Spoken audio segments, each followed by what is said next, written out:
This episode is brought to you by Triggered 22 LLC, a veteran-owned apparel company.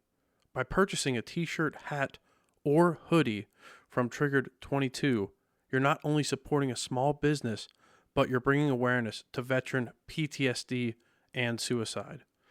Please help save the lives of those who fought for our freedoms. Visit triggered22.com now and place your order.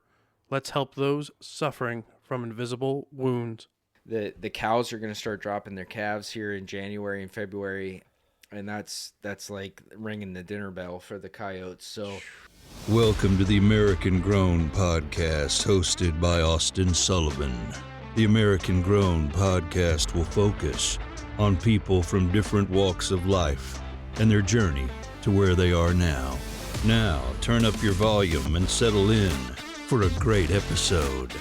Hi, I'm Austin Sullivan. This is the American Grown Podcast, recorded inside the Colortech Creative Solutions studios. Welcome back, Mike Saphore and Lucas Stoner, Marksmen at 717 Predator Control. Mike and Lucas, welcome to episode 57 of the American Grown Podcast. For those new listeners, Lucas and Mike are repeat guests. Lucas was on earlier this year, episode 38, where we talked about his business, Little Mountain Log Works. And Mike was on last year, episode 17, where we learned about him selling the FIHO, aka Fredericksburg Eagle Hotel, to Matt Funk. So if you'd like to hear more about these two gentlemen, go back and take a listen. So welcome back, guys. Glad I could get you both back here in the studio on the American Grown Podcast to talk about your outdoor adventures, hunting, and most recently, learn more about 717 Predator Control.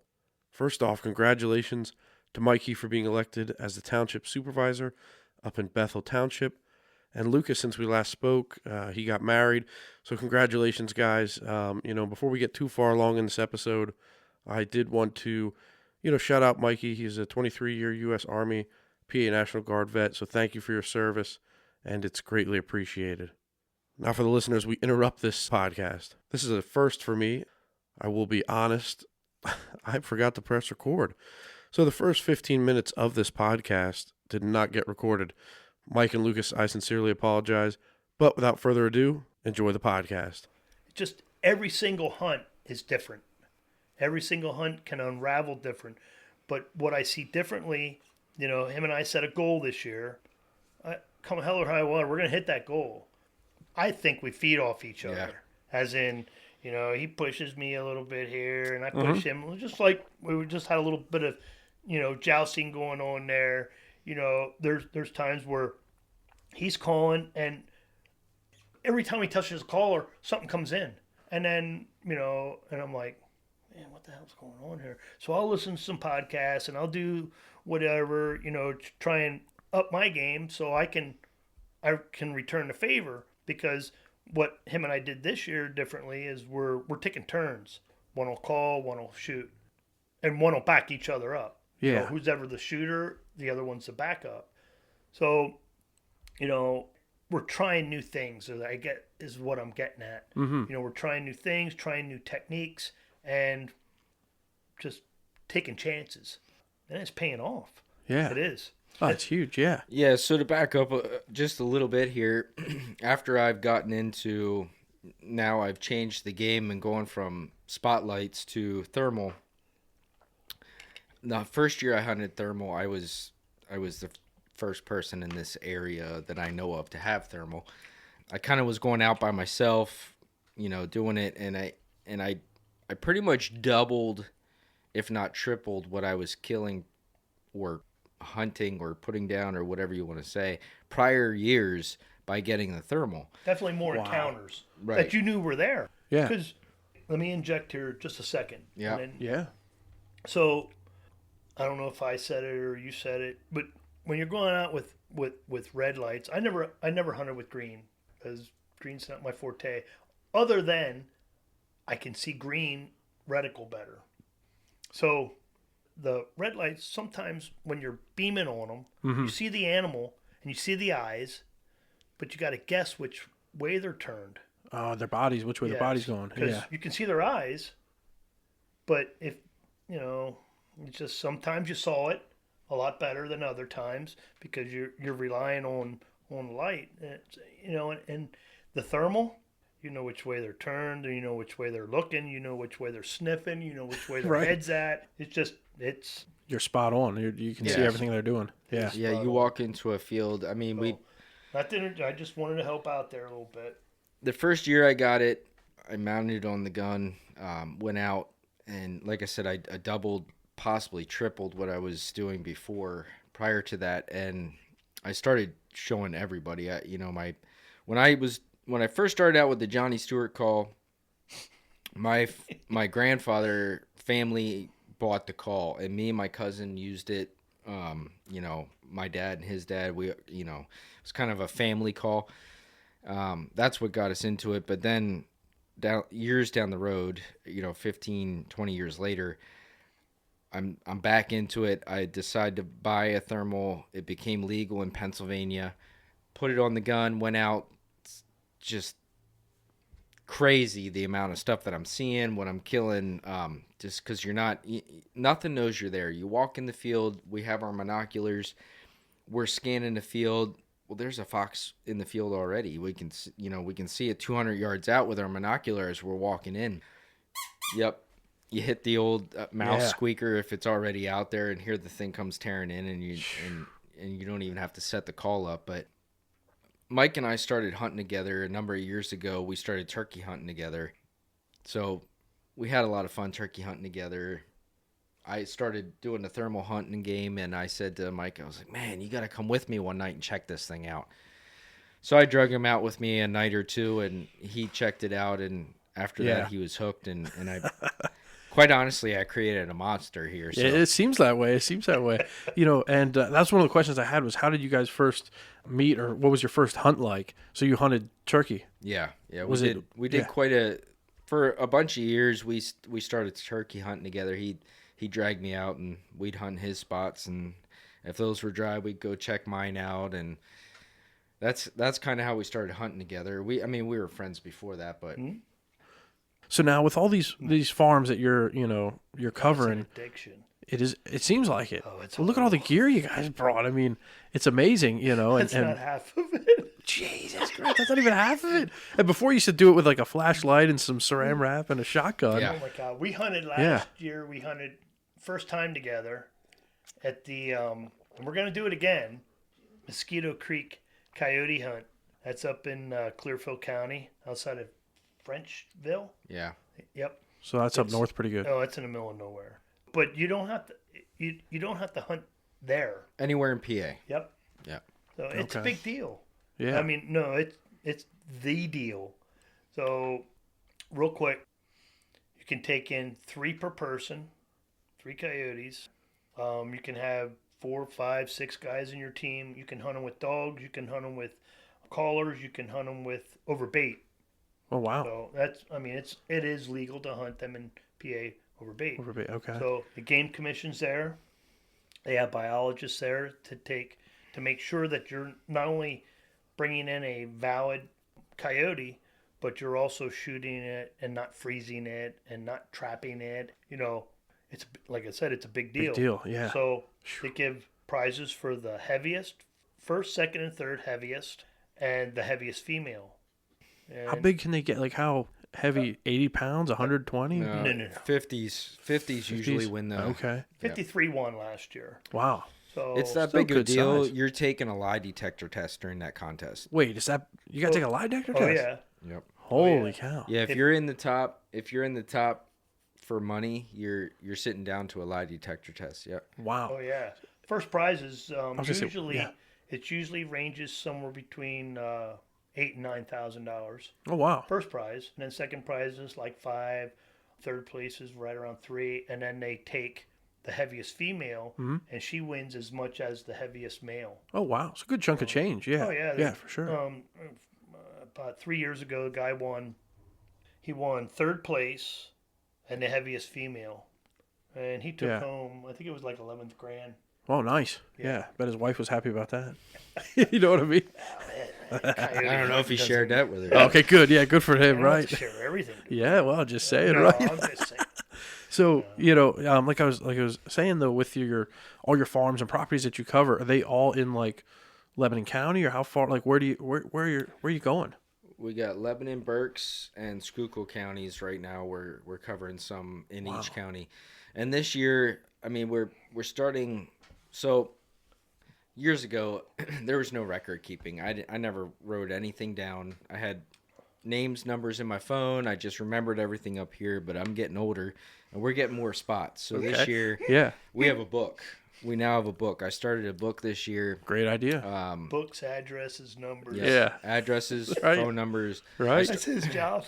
Yeah. Somebody's got to do the bookkeeping. Got to know where the spots are. He's younger. There you go. I started writing down names, numbers. I keep track of what we, when we go out there and we call. I keep track of how the weather was that night, what we got, what we didn't get. So hopefully it helps us be better. It's something I picked up off of, listening to podcasts and the guys that kind of do it a lot more big time than we do. But Guys are doing it for a living. They're making money on it, and at my age, these guys started young. Tory Cook, I just watched something. I asked him, hey, did you see that latest from Tory Cook? He crawled into this, I don't know how many miles back. Do you remember how many miles back? I think he said he walked a mile and a half back in or something like that. And he did an extra mile around because something was down. I thought that was a little bit of BS, but it made the story not better. Makes a good story, right? Makes for a good story, yeah. So whatever, but the guys are he's killing the majority of his coyotes with shotguns and bows. Wow. So not with Not rifles. what you got, yeah. So It's not East Coast though. Exactly. I do have to add. Yeah, please do. Coyote hunting on the East Coast where we're at is not the same as hunting in the West, and I don't care what the guys say, but you talk to the FoxPro pro staff guys that are anchored here in Pennsylvania. So when I first started predator hunting, seeing a coyote was unheard of. I mean, you did not see a coyote ever. I don't actually remember anything with coyotes until I'm going to say maybe 15, 18 years ago. Yep. They started popping up, and here in the last 5 years, it seems like every year they're getting more and more and more. I mean, we're at 5 this year. 5 this year in November. We should be at 7. Okay. We should be at 7. I couldn't count the one. We misidentified. That's right. The adrenaline kicked in. Actually, you got away. We should be at 8. Then I missed that day walker. Oh yeah. A day walker. He's a day walker. He's out in the middle of the day. He is huge. Or is that what that means? What's a day walker? Mike pounded the one at 30 yards that got up and ran off. Yeah, adrenaline. It stood up and brushed its shoulder a little bit. Yeah, get that dirt off my shoulder. It kind of smiled at us and then ran off into the woods. He's no longer with us. And then but I can't count it. I was at work. Count. This guy's retired, so he can hunt at the snap of a finger. Right. I was hunting. I was archery hunting, and the farmer who usually calls him. Yeah. He called me because he knows are you in the area? And I said, not really, but I can be. I said, what's up? He said, he's in the field. I was like, you got to be kidding me. I got out. That's crazy. I got out. I drove till I seen him. It was about an hour later. He said, "Oh, he went in." So, and I sat in the field for about 3.5 hours, motionless. Just looking, just watching, listening. Yeah. I got a crack at him, and I missed him doing Mach 10. Yeah. And when I rewatched the video. So I wish I would have kept it.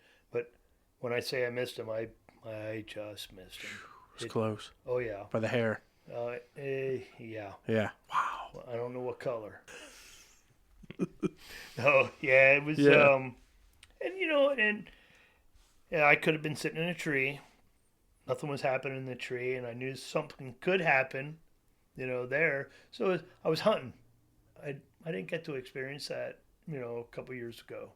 And, I I respect what, what Lucas brings to the table. I do, and I enjoy our time.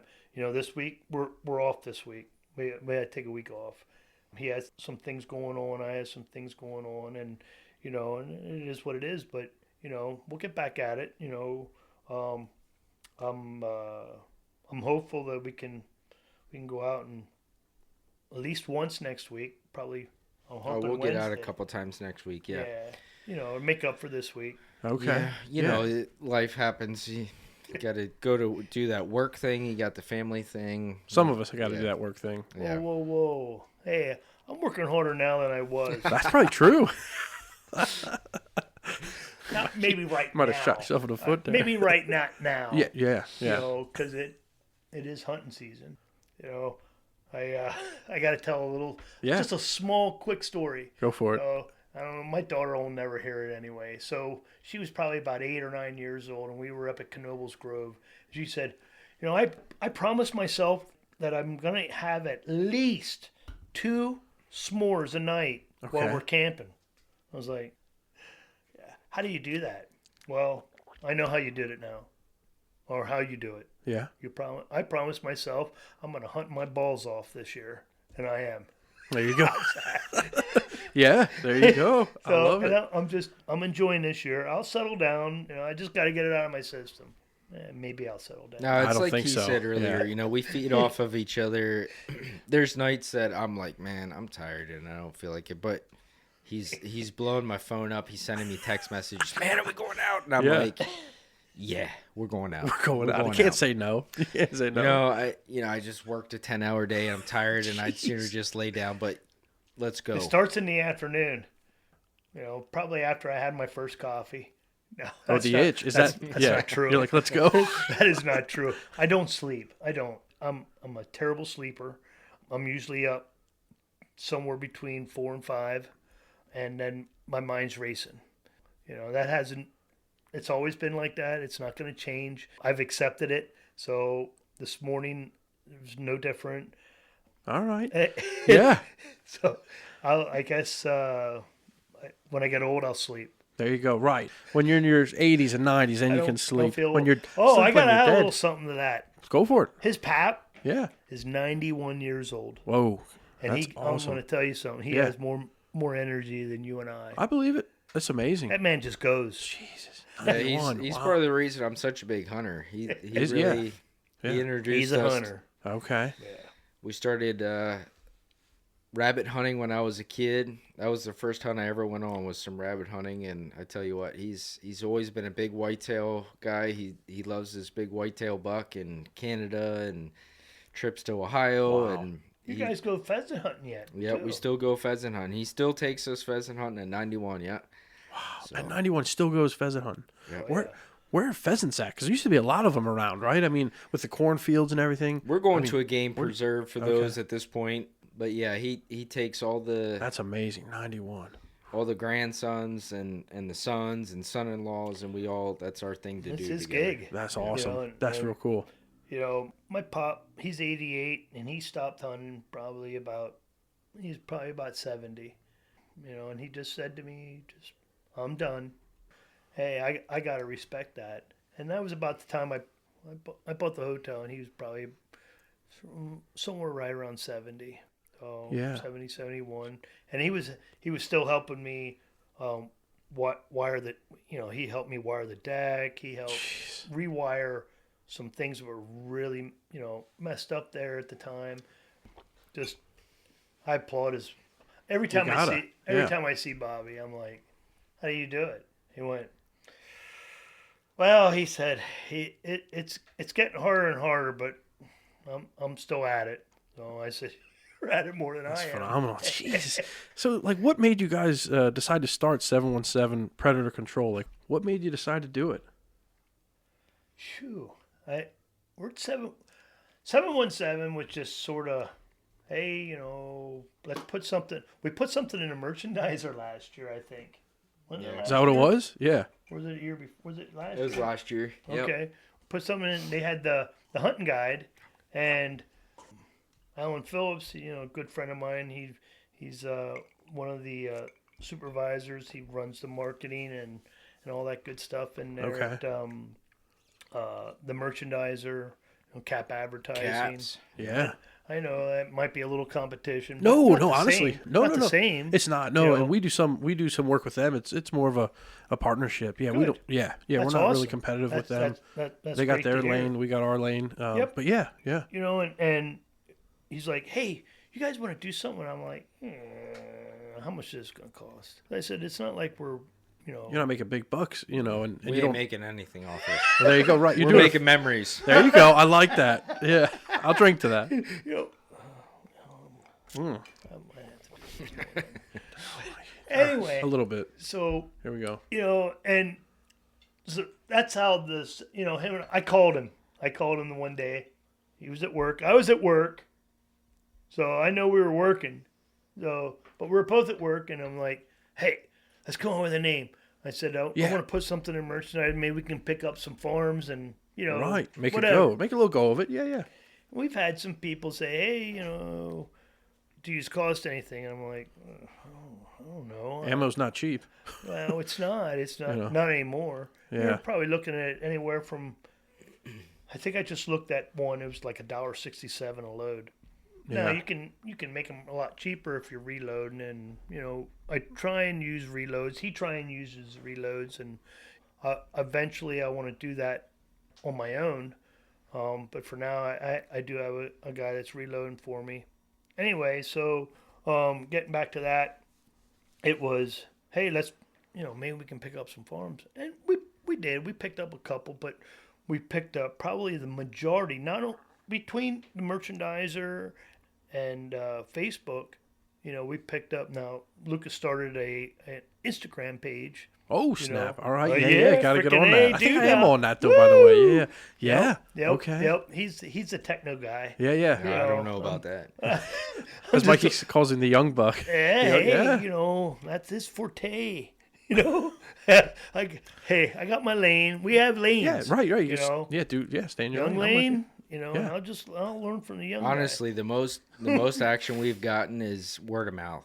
you. Okay. So I believe it. Yeah. we get into farmers, so what happens is the fox and the coyotes get into their ag bags where they're keeping their feed for their cows. I didn't even think about that. Yep. They hear the Yeah. mice in there walking around, so they start tearing their bags open, and then the feed rots, and it gets moldy. Yeah, And yeah. all that work they put in all year with growing those crops starts turning to mold, and they don't like that. I believe it. Right. So right. that's how I got started with all my spots when I first started out. The first farmer I went to, I shot a couple fox.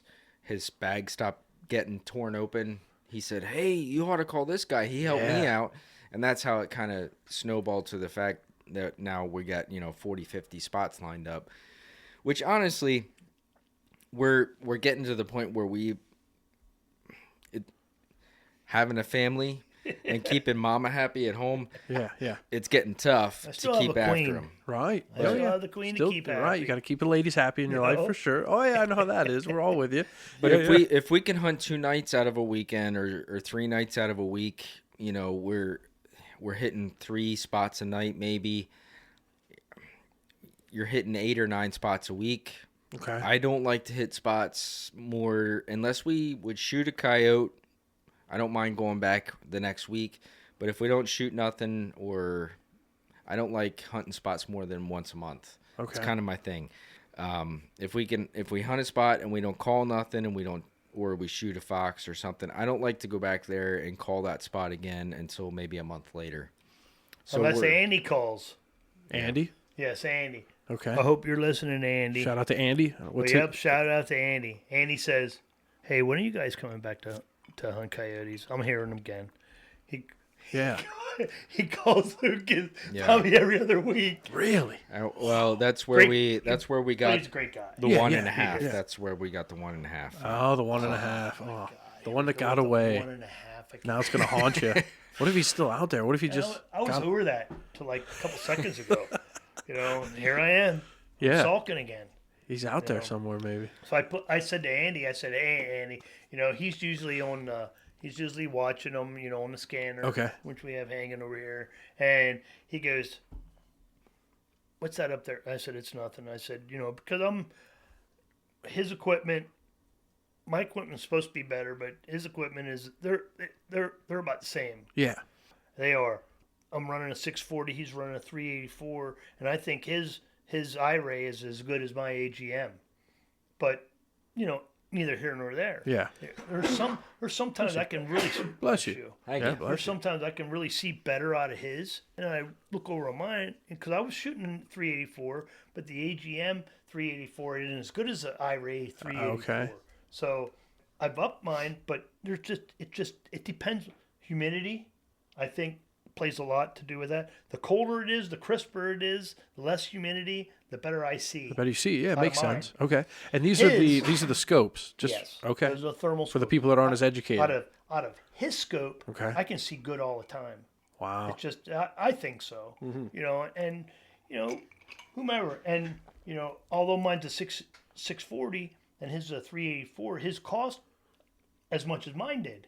So you get what you paid for is the bottom line. Yeah, that old saying goes. Yeah. I said, Andy, we're up at his house. I said, hey, you've been with us and you've been kind. You've been letting us come over to your property. I said, you want to get behind the gun? Whoa, if you're going, he said, sure. Oh, I bet. Yeah, yeah, So, that's the night we had that yod at about. At that time, it was probably about 275. Okay. Somewhere right around there. And we got it into 250, and I said, hey, listen. I said, just hold it a smidge over the back, because I'm pretty flat out to about 200. After that, you're gonna have to bring it up some. That makes sense. And yeah. I don't have a laser rangefinder. Some are equipped with them. I can do a scan quick, but till that animal is moving here to there to here to there, it's different. So I know where it can shoot. Him and I know he's good at judging distances. I've gotten better, and and as you shoot some, you know where they're at. I guess there's an LRF, the laser rangefinder that's probably really great to use out west. Yeah. When they're shooting 300-400 yards consistently. Yeah. We can identify at 300-400 yards. We're not shooting that. I don't want to shoot that far. That's far. Really, I think. We started, it was probably about a little over a month ago. We had a double that night. And I shot 2 coyotes, and the second one, I had called a fox. Oh, did somebody miss that one? Yeah, I did. Oh, I did miss that do one. I have a little admittance the there? truth comes out. Okay. Drink to that? Okay. Yeah. That was a wild night. That was a wild night. We had fox, we had coyotes, Dude. we had all kinds of stuff going on that night. We had animals. From Yeah. right off the bat, he was up. So when I talked about who's up, who's here, he's up. He knows it. I'm calling. I said, it's a yote. Sure. I said, no, I'm not sure. I said, I'm pretty sure that's a yote. Yeah. Boom. It's a yote. We go out, we grab it. Fox. Next was a fox. Am I wrong? No, that was the fox. I missed But the fox. it was over on his side. Okay. So a lot of times we'll do, okay, you're up, I'm up.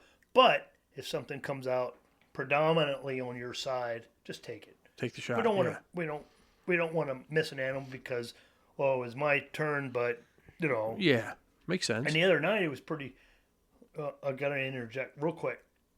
The other night we had that one come out, and that was a 45-pounder, and it came out behind a tree, and sort of froze. Not a tree Stump?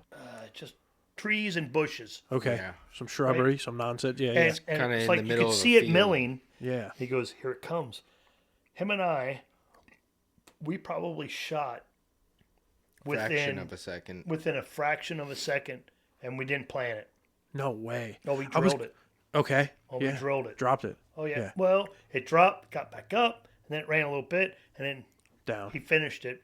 And Whoa. because we got another saying, there's nothing's going to get away again. Yeah. After that one. After that one that got away. Oh, my God. So, anyway, fox, miss. We started calling again because we saw one way up on the hill, probably, I'm going to give it 600 yards. Pretty far, yeah. It was just out there. It would have been a stupid shot Yeah. and an education for them. So I'm calling. Whew. The farmer goes, "Hey, what's that to the left?" Holy crap. It's a coyote. He goes, "I don't think it's a coyote." I said, "It's a coyote." "No, Yeah. I don't think it's a coyote." I said, "It's a coyote." Boom! Drops, runs again. We ended up shooting that thing. I'm going to put it at probably about 350. Final shot to put it down. Wow. It was out there. We had, it's like last year. He called a fox in. It was his turn. He shot. It dropped, got up, right? I shot. Or did I shoot? I think I missed that one too. You missed. Mikey's throwing some major shots fired. So, anyway. It happens. Hey, it happens. Hey. Yeah. That's what I'm there for. I'm there to back up sometimes. Yeah. Just like he's there to back me up. So let's real quick. So when you guys are out, you each have, for lack of a better term, you have a tripod, you have your rifle, you have a collar. So you both have your own like setup. Yeah, And we're normally set up Yeah. maybe like 6 feet apart so that we can still move our tripods, turn, and be able to cover our area. Okay. But we're within talking distance. You're close enough you can whisper and talk. Yeah. I try and put him on my right ear. That's a good ear. That's a good There one. you go. That's smart. Okay. Yeah, so we want to be able to communicate and talk to each other, whisper to each other and let each other know what's going on. If I see one coming from my side, I can let them know, vice versa.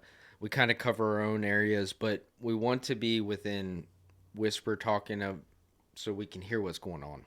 Yeah. Okay, most so definitely. and it's pitch black. You can't really see anything. You got the scopes and things that help. You see the animals. The farmer's with you. You're doing the 6 feet. COVID Some of the distance. farmers want to nonsense. be with us. Some of them don't. They- They just Yeah? want pictures and know You like what. that? Yeah, Mikey.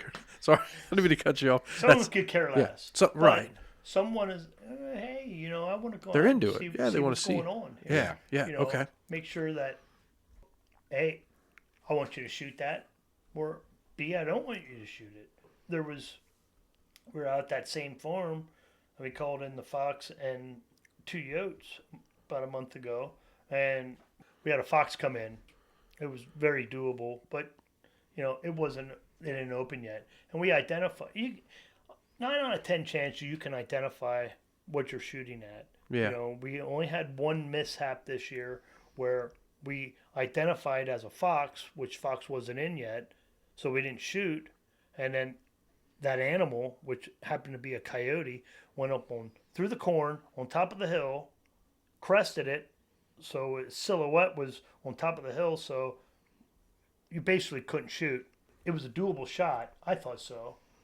It was long, but if we would have missed, the shot would have went. There's no background to it, so Nothing we to don't stop take it. a shot like that. There was no backstop. Yeah, responsibility. That's great. this- Yeah. This what we thought was a fox at first went up to the top of the hill and it stretched its head out and went. "Woo."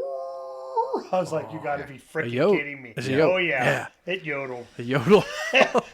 Damn. And it went.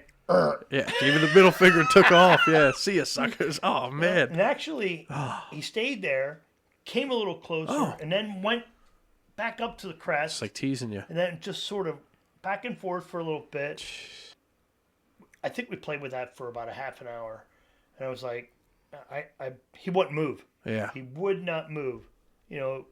He just shot his sibling, so he's like, I'm not coming back down there. He knew a little bit. This Yeah. coyote came in front of us at 70, 75 yards, Yep. give or take, into the corn, out of the corn, came back again, and then into the corn on the other side, and then back up on top of the hill. It taught us a lesson that night. Shoot first, ask later.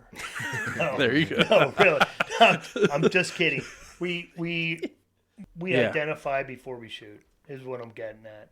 And There could have been a one for the notch, and it's not Yeah. that important. Right. Yeah. Right. Yeah. You know, that's a big thing that's how we have a lot of properties we do because we're safe hunters. We've been doing it a long time. Thermals are nice, but you're looking in black and white, and you're seeing an outline of an animal in black and white. You're not seeing it in color. So you look at it, sometimes you're not quite sure. If you're seeing a first year coyote pup, that could be the size of a fox, of a big fox. Yeah. Early in the season, fox isn't open yet. We're not going to take that shot if we don't know for sure, because, that's just... It's not worth it. Yeah. Yeah. And, there's a pride thing that goes in there too. It's not just beating on the chest and saying, "Oh, we got this." Yeah. I mean, he still traps. I used to trap. I don't trap anymore. It's there's pride into that, and there's not a lot of trapping anymore. It's a lost art. I used to be on the farm and we trapped. You check your traps. You go to school. That's what you're saying, That's right? what you did. Yeah. But when I trapped, we didn't trap coyotes because you didn't hear of them. No. Oh. I was like 15, 16. You trap fox, possums, raccoons, muskrats. So you got a Sometimes. Oh boy. one skunks because you got. But you got them. You got him. Yeah, Best cover scent. Yeah. Great that's cover true. scent. So you got $2 for a skunk. You got 8 to 10 for a muskrat, good muskrat. You got 10 to 25 for a raccoon. Oh wow. $2 for a possum, give or take. Usually that and a skunk if you wanted to take a skunk in. And a fox, you were looking at usually 50 for a gray and a 65 for a red. Oh wow. And now, a red, $5-7. Yeah, maybe if you're lucky. So, The fox, Really? the fur trade has gone way down. Thank you, PETA, for that, but Biodynamics. That makes sense. Oh yeah. Facts. Yeah. it's the way it is. It's just the fur trade has just gone way down, and the guys that make a living off of it, they're storing their furs, hoping that it comes back. They're freezing them, but the last 3 years it's been horrible. We save what we can. I get the furs tanned, and I'll sit on them, and if I get a bunch of nice ones, I get them made into hats or something for nieces, nephews, whatever. Yeah. But they're not worth anything anymore. When I first started the game, like he said, you could get 25, 30, $40 for a fox. A good coyote was worth 65, $75. Now a coyote's $15 for a good one. Wow. A fox is almost worth less than a raccoon now, which is ridiculous. That's mind blowing. Yeah. It is. Yeah. I have a farm that I've been hunting for years. It's a good fox farm. He sees coyotes occasionally. I've never called one there, but we just hunted there the other night, and we ended up with a double red fox. Yeah. There it Walked is. in, We didn't even turn a collar on. seen a fox out in the field. He hit the squeaker, and the fox started coming in for him. Well, that squeaking that he made sparked another one in the meadow, which I was on that side. Okay. I had And no I seen idea. that one coming in. He didn't know that one was coming in.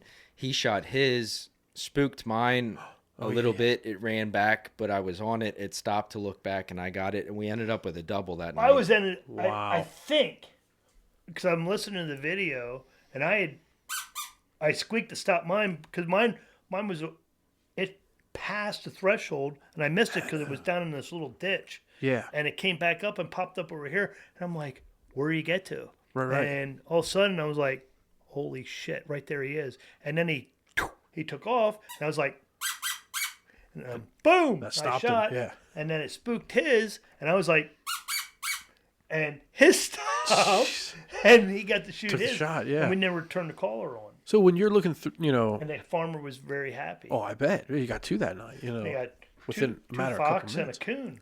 Oh wow. Yep. What And do then you- I went yeah. back in and set up some traps, and I ended up getting 2 more coons out there for the farmer. Oh, I bet he's real happy. Holy cow. That's a haul. Yeah, he stopped and talked to me on Tuesday at the voting polls. He's like, "Hey," he said, "you and Lucas did good." Oh, phenomenal. That's my Yeah. old ag teacher too. No way. Yeah. Oh, small world, full circle for real. So, like, what do you aim for? You know, when it's pitch black, looking down, is it always the headshot? Is it the heart, the lungs? Like, what are you trying to aim for when all you see is a silhouette? You know, how does that work? This black figure. You know, my favorite shot is underneath the chin. A lot of times when they're coming into you, they're facing you. So my favorite shot's gonna be shoot them in the face. Yeah. yeah. My favorite shot's gonna be right underneath the chin, but Okay.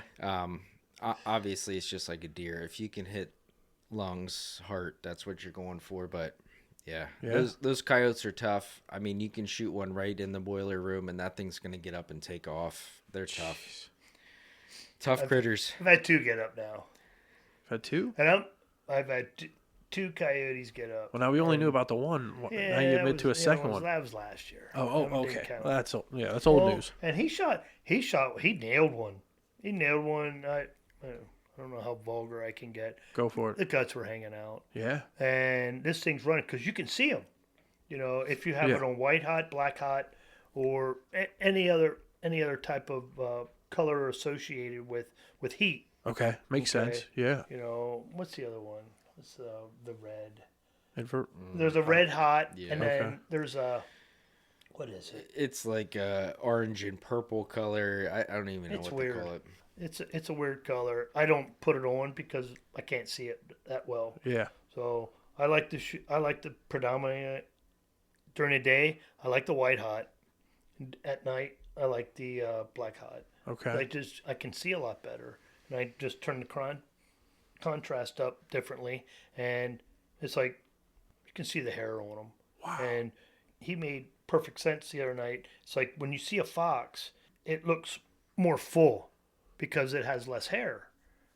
Okay. And then the coyote has, I don't think it's thicker hair, and So the legs just show up see it. hot, the head shows up hot, but yet the body's not quite as, the contrast isn't quite as bright as a fox. and you know what you're looking at, That helps you, yeah. and it's holy crap.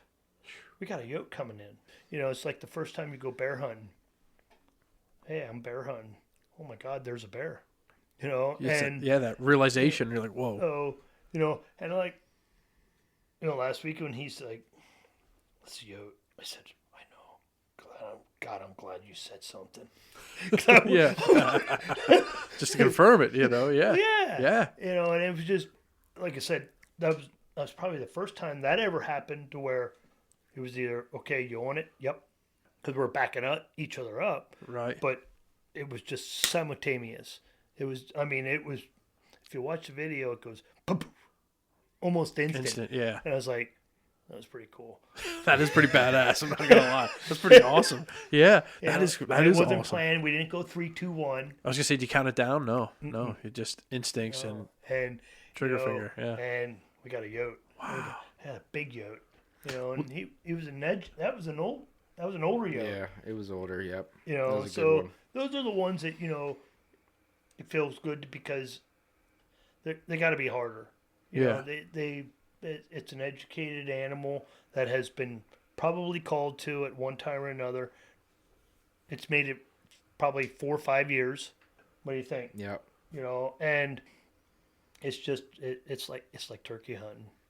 It's a game, and some nights you win and some nights you don't. Most you don't, and some you do. Those are the fun ones. Those are the fun nights. Mm-hmm. Well, let's talk about, because we mentioned it earlier, but, the farmer whose property was just overrun with foxes, right? That's all you're getting are foxes. And then you got the coyote there, which I saw the pictures on your Facebook, Predator Control or 717 Predator Control, I think on Instagram. But, I mean, that coyote, I think you had it in like the on the bed of your truck or whatever, and you had the shell from the bullet by its teeth. I mean, that thing looked like something out of Red Riding Hood, which I know is a wolf, totally different animal, but like it looked huge to me, not knowing, it looked huge. When I first walked up, because it was sort of bunched, and I was like, ooh. I said, that's decent. I said, that's 35. Me, it's 35, 30. He goes, He said, stretch it out. And it's like, holy crap. And then I picked it up, and he was like, this is a good one. Yeah. And he said right off the bat. I was pretty impressed. It just, it's like I said, it's always different. Yeah. Everything's different, And the same can be said. It's like I'll say it 1,000 times. It's like turkey hunting. They're always different, But since we have, and I know you have, we sort of got away from the norm calling. Just trying new things. Not afraid to try new things because it's like, okay, you try. I don't want to try that. I might screw something up. Well, Right. Screw it. What am I going to screw Go for up? it. Yeah. If the animal's not there, you can't call it in. But if it's there, maybe he's heard that tune played before, and now you're playing something totally out the wall. Now he's interested. Yeah. What's that? Yeah. And I think that's how it came in the other night. I threw the kitchen sink at it. There's times he's barely been on the collar, and The FoxPro boom. collar. Well, yeah, the FoxPro. FoxPro. As the FoxPro. Yeah. And it's like, boom, we got an animal in front of us. Yeah. And then I shoot and it runs away. And then he brings another one in within a minute. But it's being in the right place, the right time, and playing the right tune that it wants to hear.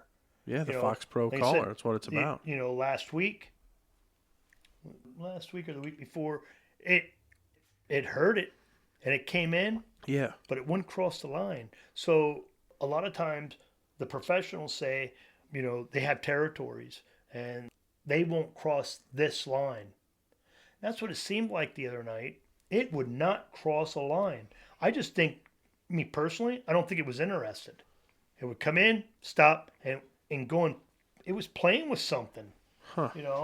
and it just, like I said, every time out is a new adventure. That's what keeps you coming back. It keeps you wondering, hey, Yeah. am I doing something right? Am I doing something wrong? Did I get lucky?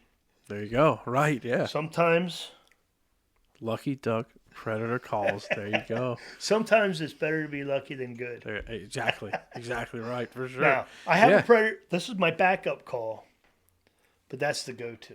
FoxPro. Yeah. FoxPro collar. It That is really cool. I mean, you showed me, like I said, the remote you have for it and all the different options that are preloaded, but then you can load more in, the different calls from like a field mouse to, just animals in distress, rabbit. That's pretty amazing. It really is. I can play some low tune stuff. Yeah, go for it. Hey, Can you? hey, Yeah, I need please, yeah. 5 here. I got Go for it. You got to take a... Yeah. Go. Take a break. This sip break is brought to you by Cleona Coffee Roasters, a small batch coffee roastery and coffee shop, veteran and first responder owned and community oriented. All coffee is roasted fresh to order. Now open every day from 5:30 a.m. to 1 p.m. Located inside 911 Rapid Response in Annville, PA. That's a great question. Where were we? No, to pick up. No, I just appreciate you guys coming in. And the last couple questions I had were like talking about the items you brought in. I want to hear again about the collar, FoxPro. Shout them out. Just go over everything you brought in because, like I said, you guys brought in a ton of stuff. Who wants to go first? Yeah, Lucas? our setup's kind of... Please, yeah. The way we run things, the night hunting thing, you're kind of... Most guys are standing with tripods, which we have a tripod set up over here with a rifle on top. So we find a spot where we can walk in. We're looking for a fence row where we can have something to our back so they're not... if they come out in the field, we're trying to pull them out of woods into a field edge, and we want to have something to our back so our outlines broke up if the moon's bright that night or whatever. So we're standing, tripod, gun on top of the tripod, our collar, we're normally setting out in front of us anywhere, right around 60 yards away, trying to put it so that we're playing the wind.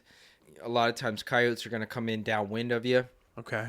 So we're going to set the call up so that if they do skirt downwind, hopefully they're popping out of the woods where we can see them before they catch our wind. Oh, so the collar isn't right next to you. Like you're standing 6 feet apart. The collar's not like in the middle. No. We're walking it out and putting it out in the field kind of where we want to position the animal. That's the biggest thing about coyote hunting. Fox, they'll pick your wind also, but coyotes are real particular about wind. So they're gonna come in, they're gonna find that wind, and they're gonna come downwind of you, and they're gonna try to pick you out. So we're basically a lot of our spots here. That's what's different from hunting from the west to the east coast. In the west, they've got 500 yards in every direction where they can see. Yeah. Here on the east coast where we're at, we have 100, maybe 200 yards that we can see, and so we got to really figure out which way our wind's blowing. That's going to depict what stands we hit that night. And we may get to a spot, step out of the truck, and the wind's blowing a certain direction. We look at each other and we're like, "This ain't gonna work." Back in the truck. Get in the truck. Yeah, instantly. Next spot. Wow. Yeah, Yep. Next one. Yep. That's kind of the way we set it up.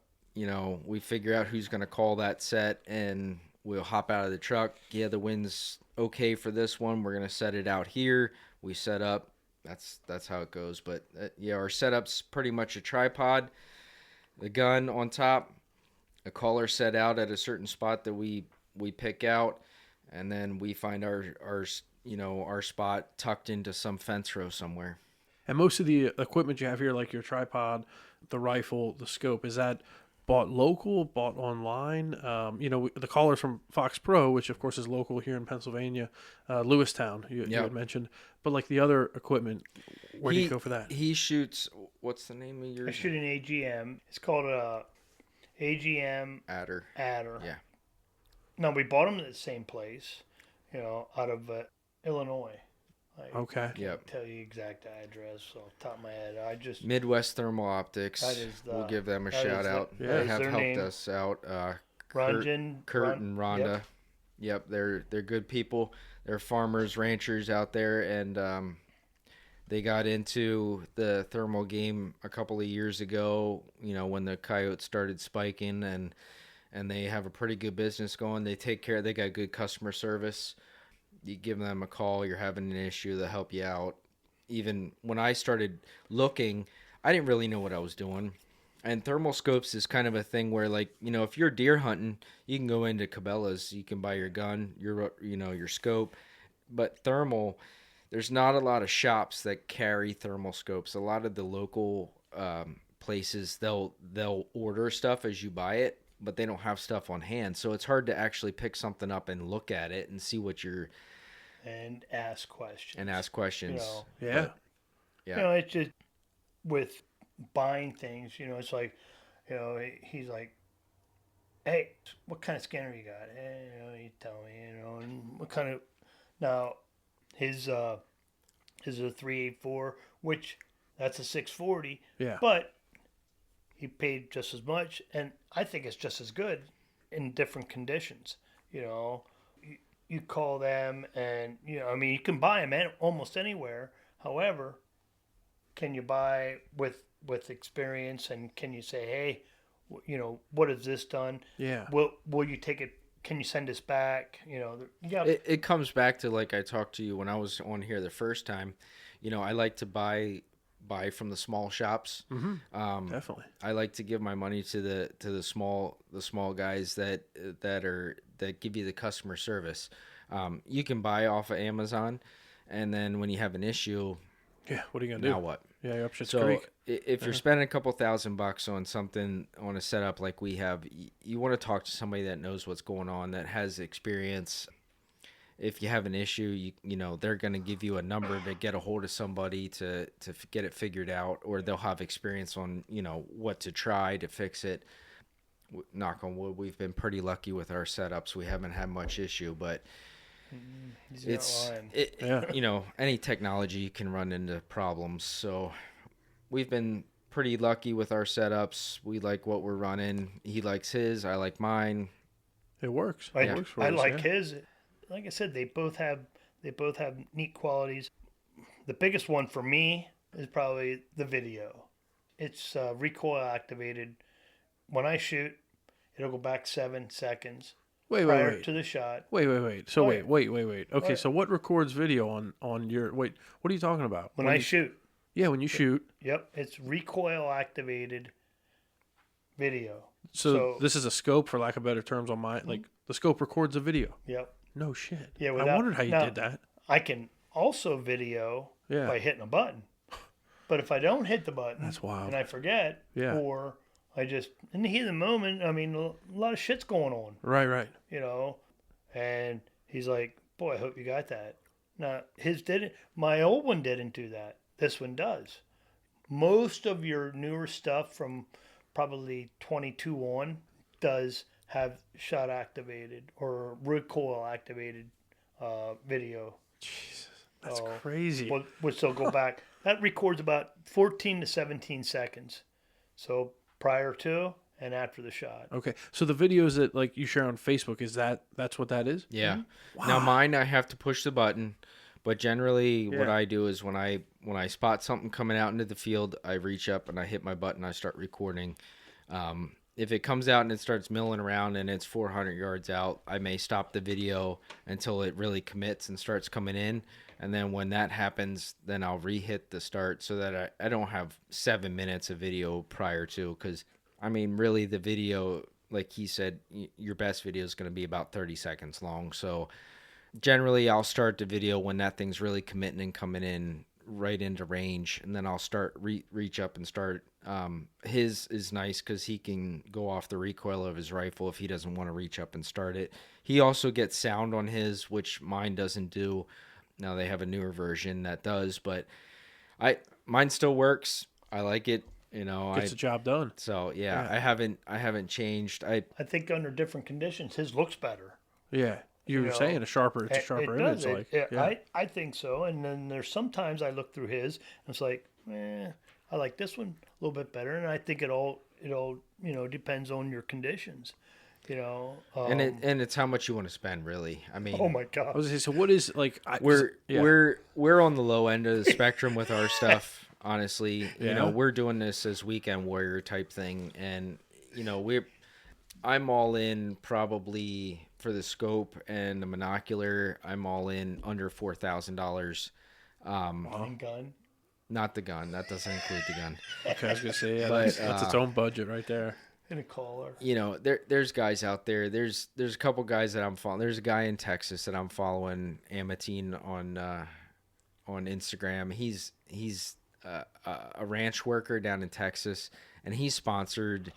He's running an $18,000 iRight. But they're getting their things paid for. Right. They're sponsored. Yeah. Instead of you paying, $17,000 for that scope. Yeah. We're gonna up the game for you, and and he's making posts. He's got thousands. Shout us out on social media. It's the trade. Yeah. That's insane. We're just small time guys. You never know. This time next year, we're just trying to get our name out there. We're trying to help the farmers in the area. If we pick up a couple spots here and there, and try to help the farmers get rid of some predator problems on their farms, we're doing it because we enjoy it. I've got something to add to that. You say about, trying to help the farmers out.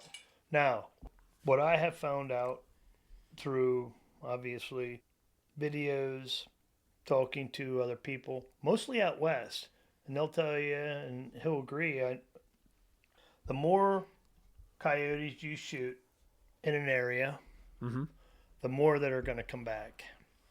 Everybody always says, why is that? Personally, I got to listen to the experts, because the experts say you took 4 out of this litter from last year. Well, she's going to have 4 or 6 to replace them. Or 8 or 9. Wow. Coyotes are, the Indians have said since the beginning of time that coyotes and crows will be the last thing on earth. They rehabilitate. So or reproduce, right? Reproduce, right. Not rehabilitate. Yeah, I'm with you. The water's hitting. Yes, the water. Sorry. So they reproduce at a rate as they're to match or be above what's leaving. So coyotes will recognize, and it's not just hunters. So if you got mange or something that affects your predator population, or a hard winter, or something that takes their population down, the next year those bitches, the female coyotes, will end up having litters. So say the year prior, they might have had 4 or 5 pups in their litter.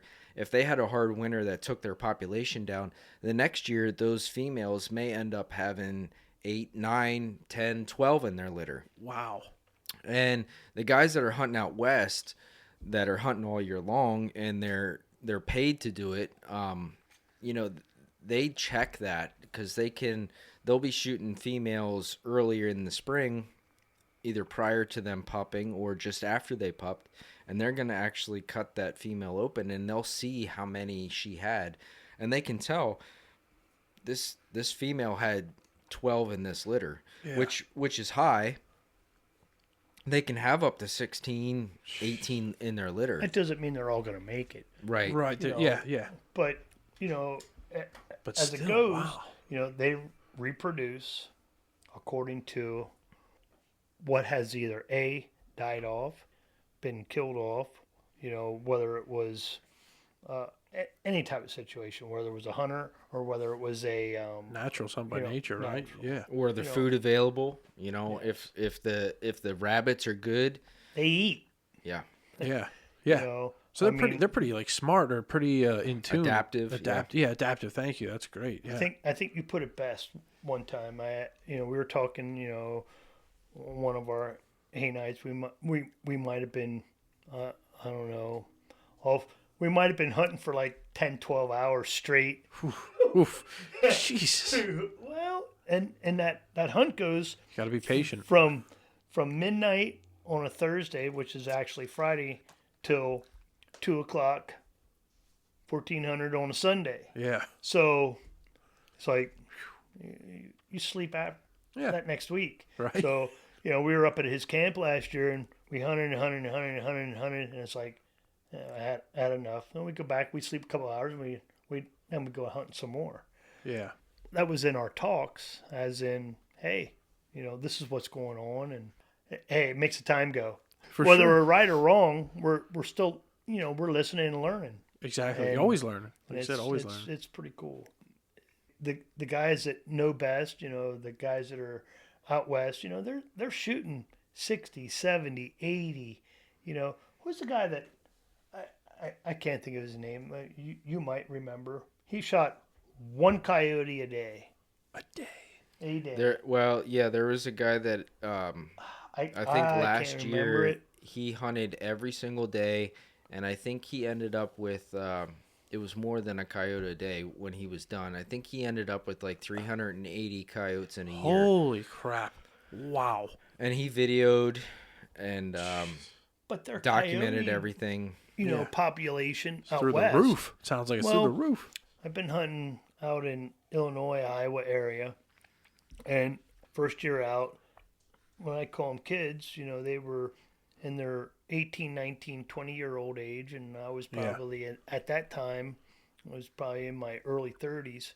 That's the first time I, got out and hunted out in Iowa, Illinois, Missouri, and they're shooting 60, 70, 80 coyotes a year.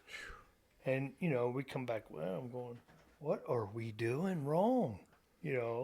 And they just have that many, coyotes. It's overpopulated. Out west. So, and they keep on killing them and they keep on coming back. That's what I was saying earlier. So now we're killing coyotes and we happen to be killing more every year. Sounds like job security. It really sounds like job security. It's hobby security. Pay really freaking sucks. Well, right. The pay's not good, but like seriously, pay sucks. The females just keep up in the, and reproducing. It's like, wow. And he killed a huge female last year, and he doubled up that night. Yeah. And he hit one other. He almost tripled up. Whoa. So I ended up shooting the one that made it. I ended up shooting the following week, and it was shot in the back leg. He didn't quite knock it down. So, dang. I was solo hunting that night. But he did he's solo hunting. So where was his partner? Probably in bed sleeping. I wasn't in. Huh? I don't I even bet remember you what were. happened. Probably that was night. at the races. Oh, well, that's During true. racing season, it's hard to get a hold of him. Jeez. It's hard to reach him. Anyway. Anyway. So that's where if you shoot one it's best to hit it again, because after he shot those two, my camera, where he shot them, was probably a couple hundred yards away from one of my hunting spots. My camera's lit up for the next 3-4 nights.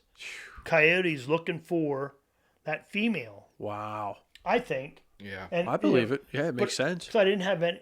I mean, the next morning, 8:00 in the morning, I got this, which looked to me like a huge male looking over the field. Yeah. And then I seen him down on two of them looking down on another camera. On that farm, I think I had like 4 cameras, active cameras, and they're seeing these coyotes, and I think they're looking for the queen. Yeah. Yeah. And she's out. She's done. Lucas took them out. Dang, savage. I love it. Yeah. Well, I mean, you got to, because they're not going to keep reproducing. I mean, they I think don't. he called me 4 times that night and You were let jacked me know, up? let me know how big it was. Yeah. As he held it up. She's huge. She's huge. I mean, because they go after like cats and small dogs and I sent you a picture. chicks. You see that picture I sent you? Yeah. You Now, want 'em? where'd you get that one from? I came off the internet. But Okay. that I'm going to share it on is Facebook and Instagram. That is no, not that one. That was a different one. Yeah. The one he has was from a farmer friend that sent it to him. That has A deer. that in has its what mouth. looks to me like A like fawn. a small But small still. fawn. Yeah. Holy cow. Yeah, in its mouth. So they just go after anything if they're hungry. They're I think just that's on his coyotes, yotes go on after. our predator page. Yeah. Predator Yeah, control it's page. they're moving more into the suburban areas. My brother used to live in Rutherford area in Harrisburg, and he had 2 small dogs, and they were in his neighborhood. I mean, he'd go out at night to Whoa. take the dogs out, and he'd hear the coyotes howling, and he lived in a development. So we're doing what we can. We enjoy what we do. I tell you, I do it because I enjoy it. I get a kick out of it. I have fun. There's a lot worse things I could be doing, but it's a hobby to me. I enjoy it. I get to help some farmers out in the meantime, some property owners. And once in a while I get a farmer that says, hey, my boy'd like to come along. Can he come? We take him out with us. That's We awesome. give him a binocular. Yeah, We let him yeah. stand there. If I can get somebody younger interested in what we're doing, that's a big deal to me, because the art of hunting, the hobby, it's something that's getting lost in the youth, and for me it's fun. It's a blast, and I just like sharing it with other people. That's why I invited this guy to start joining me and created a monster in the meantime. Sounds like it. So It's his fault. that's part of the Yeah. reason we're doing this, is just to let people know what we do, what we enjoy doing, and if we can help some people out. We got an Instagram that we started, 717 Predator Control. You can find us on Instagram. On Facebook, it's just Predator Control. For whatever reason, Facebook didn't let me add numbers to our name, but Really? yeah. So we're just Predator Control on Facebook. It's weird. You can look us up personally. Mike Saphore is on Facebook. Lucas Stoner's on Facebook. You can find us there. If you know somebody, or you got a property, you got some problems, we'll come out. We're safe hunters. We're suppressed. We're quiet. I see that. Yeah. Okay. We both went through the whole ATF deal and got our suppressors. So we're quiet at night, and we're Quiet as discreet. can be. Yeah. We do it as safely as possible. We're not going to take that unethical shot if there's not a background. And we're hunting in pastures with cows, with horses. Yeah. It's people. The farmers, the livestock owners, they don't want those predators in there. Especially in another month and a half, we're gonna have the cows are gonna start calving. It's gonna be breeding season. Yeah. I got for the yeah, predators. for the predators, they'll start breeding here in January. The cows are going to start dropping their calves here in January and February, and that's like ringing the dinner bell for the coyotes. So I have a couple of beef farmers that look for me to come down January, February and get rid of the coyotes, because their cows are going to start dropping calves, and they don't want them around. So we do what we can. We enjoy what we do. So if this reaches somebody that needs some help, just reach out to us and we'll get to you. You can find us on Facebook, anywhere, like Lucas said, mostly he started the Predator Control page. Like I said, between either Mike Saphore, Lucas Stoner, I'm sure if you got a hold of Austin Sullivan, he'd point you in the right direction. Damn right as I well. will. Yeah, I will. For sure, guys, for sure. And one last We'll time. get him out one time and Dude, look I would out. love to. Oh, I would love to. Just to be out there and the experience. Now, don't put me on one of the 13-hour hunts, but like I'll come out for 3 hours and Dress warm. I was gonna say, all right, I'll wear some flannel and long sleeve and gloves, hat, all that good stuff. All black, so I, blend in. I'm a pretty big guy. If I'm wearing a white sweatshirt, they'll be like, "What the hell is that thing over there?" They're not gonna come in, But real quick, I want to shout out Lucas. Can you shout out the FoxPro, and then Mike, when he's done shouting out, can you play some sounds off the caller? Yeah, just real quick for the listeners. Okay. Yeah.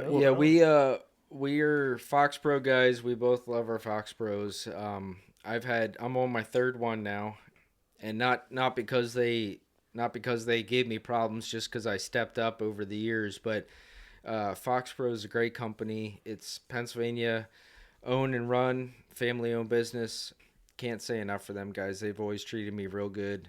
So FoxPro, everybody's got their own deal, but I like supporting small business, and FoxPro is not necessarily a small business, but they are Pennsylvania owned, and They started small.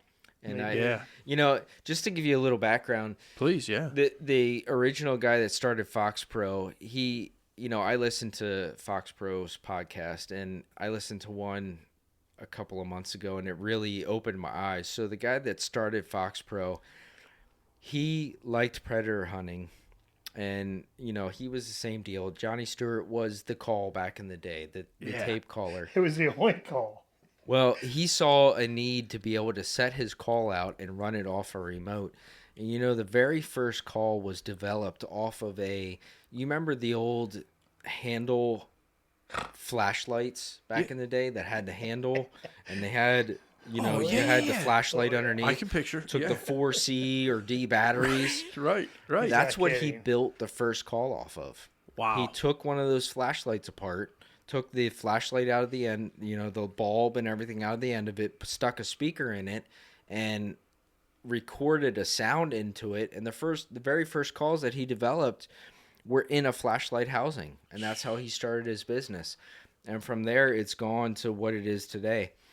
What they offer is you can get into something from $200 up to $700, whatever you're looking to spend, but now they're remote controlled, and where they've gone from there is amazing. But the need that the market was asking for at the time, he worked out of his garage of his house, and I just think it's a cool story. It's cool that it started here in Pennsylvania, and I'm proud to support a business like that. So They awesome. nailed it. They have nailed it. Yeah, FoxPro, maybe a sponsorship in the future. Maybe get these guys hooked up. But no, seriously, it sounds like a great product. And from what I've seen, if something like that would happen, I'd be happy with a updated X24 if you're listening. If you're listening, I'll But- tag them. But I'll tag them. The thing we're about shouting it them is out. the X24. It's one of their latest and greatest. They have some other.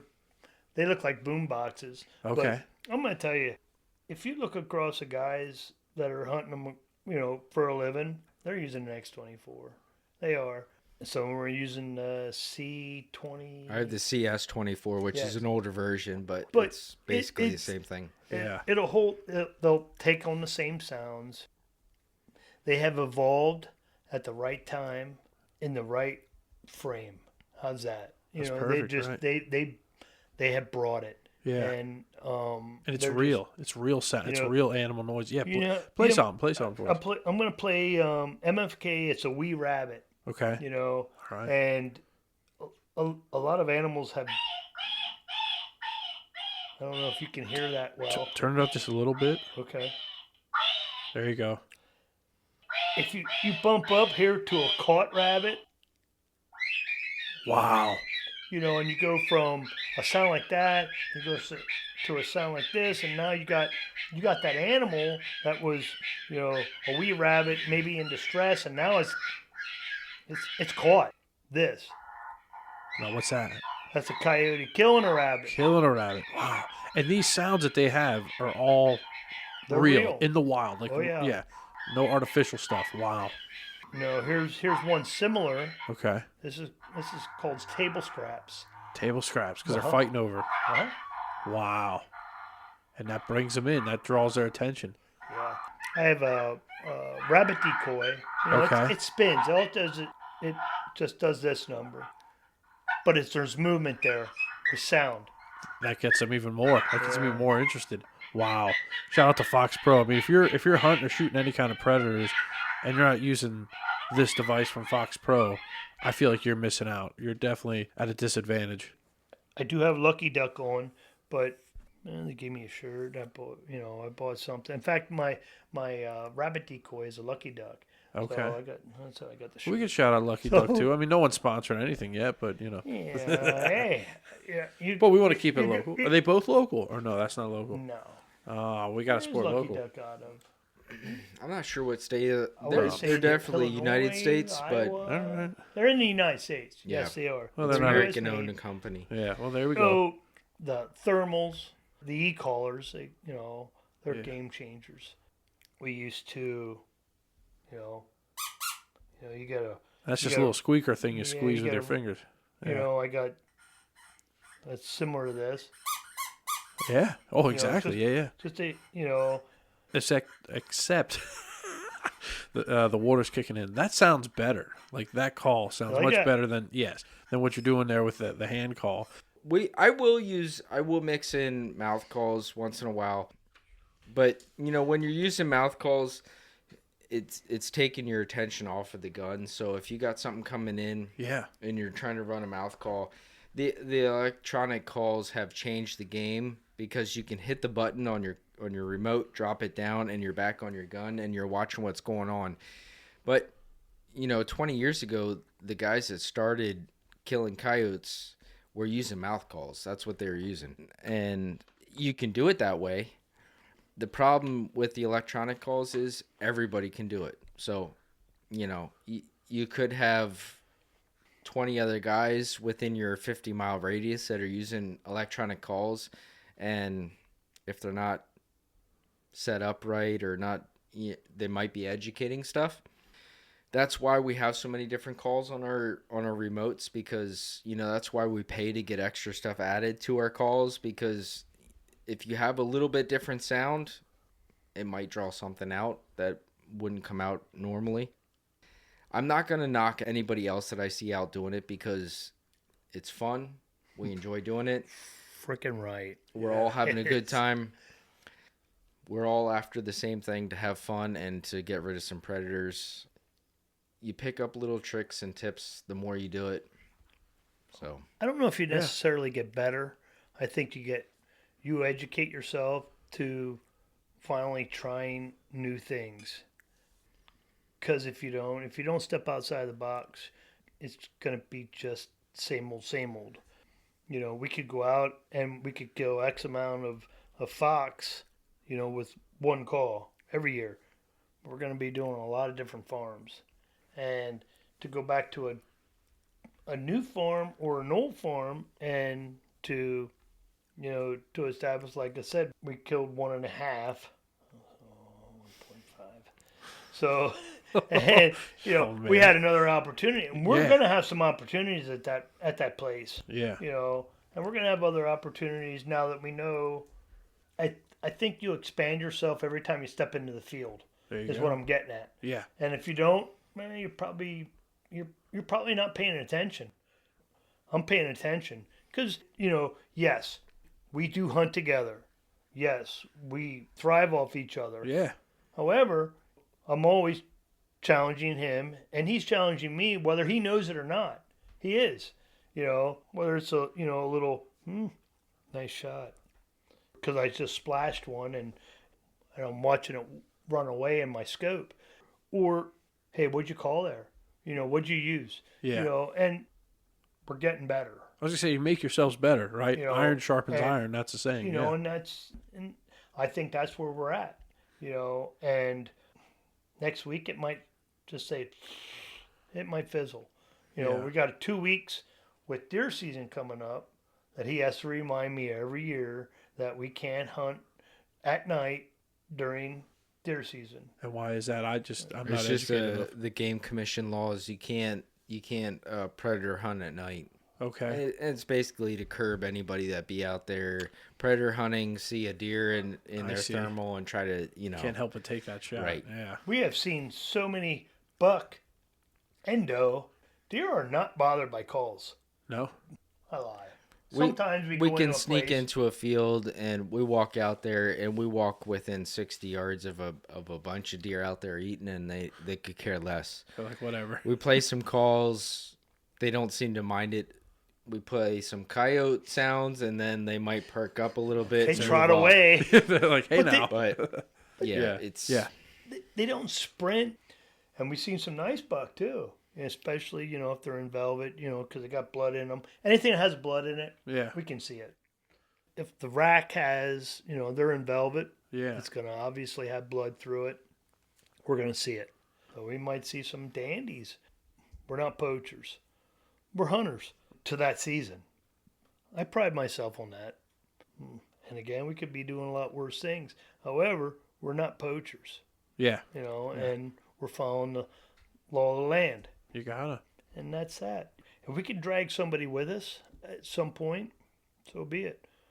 Austin, you're always welcome. I'm down. All right. I'm getting out there. You're going to see it on Facebook and Instagram. I'm serious. I'd love to. I would. I don't know anything about hunting, so I don't know if I'd, but I'd love to just watch Those you are the guys. Best kind. I'd love to just watch you guys work. Yeah. No, hey, you know what the best thing is? We should get something on the schedule. I'm serious. Well, so am I. All right.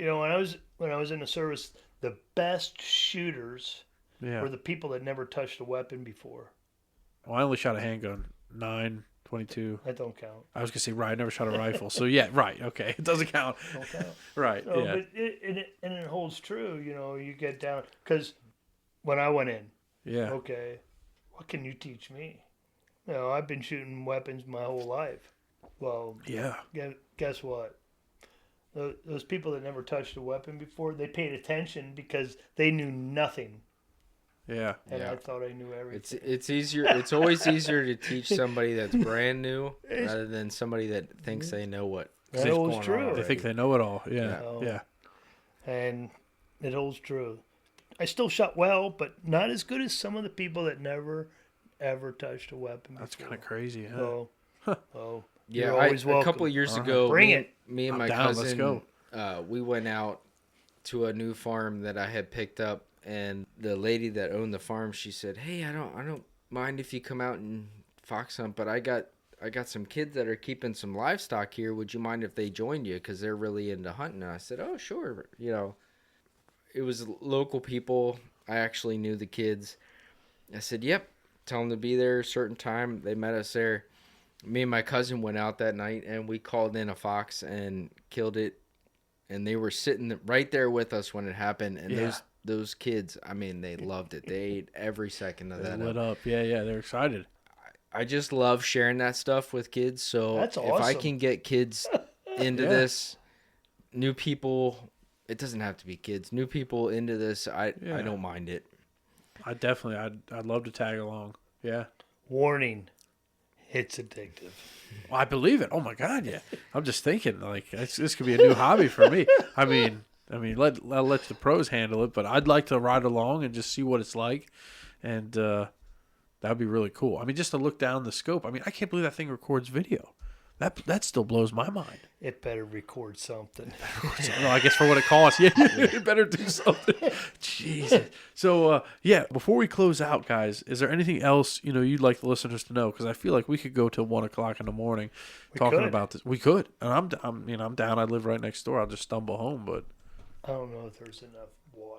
oh yeah, we're definitely doing a number on the water for sure. And real quick, I want to shout out Adam Steck from Drums Etc. down in Lancaster. I am using his coffee mug. He was on episode 52, and he gave me this coffee mug. He has a podcast, Drum Key, so I'm drinking my water For the water. for the water. I did listen to that episode, by the way. Thank you. I appreciate you listening. Thank you very much, man. Thank you. No, it means a lot, and it's growing. I'm having a good time doing the American Grown podcast, and it just gives a platform for people here in Lebanon County to share their stories and throughout PA. But Is there anything else like you'd like listeners to know? Any other stories? We shouted out FoxPro a lot, so I'm gonna be tagging them in the podcast. Maybe I could keep on going with the stories. We love what we do. Most definitely. Yeah, I can tell. We pick up a couple farms every year. We add it to our book. I'm keeping a book now, so it's challenging. We accept the challenge. If you or anybody else that's listening, you want us to come check out your area, mostly during the day. We like checking the area out during the day, get the lay of the land, and see if we can come in and help you. If we can do that, I'm in. I know my partner's in. yeah, we do everything by the books. I mean, We're discreet. Safe, legal hunters, so we're quiet. We're discreet. We're suppressed. It ain't cheap, but it is what it is, and we like what we do. There you go. How's that? That's perfect. Mike Saphore and Lucas Stoner, marksmen at 717 Predator Control on the American Grown Podcast in the Colortech Creative Solutions Studios. Thank you both for joining me. Dude, that sounds so professional. Oh, thanks, The Mikey. Marksman 717. Doesn't it? Well, I figure, gotta put something on there. Hey, do you have any left to cheers? I don't. I got a little bit. You don't? All right, we'll pretend you do. I just hit it. Thank you guys for coming in. To see photos of today's guests and more content, just search American Grown Podcast on Facebook and Instagram. If you enjoyed this episode, please subscribe and leave a review. If you'd like to be a featured guest on the podcast, please direct message or email Austin at americangrownpod@gmail.com.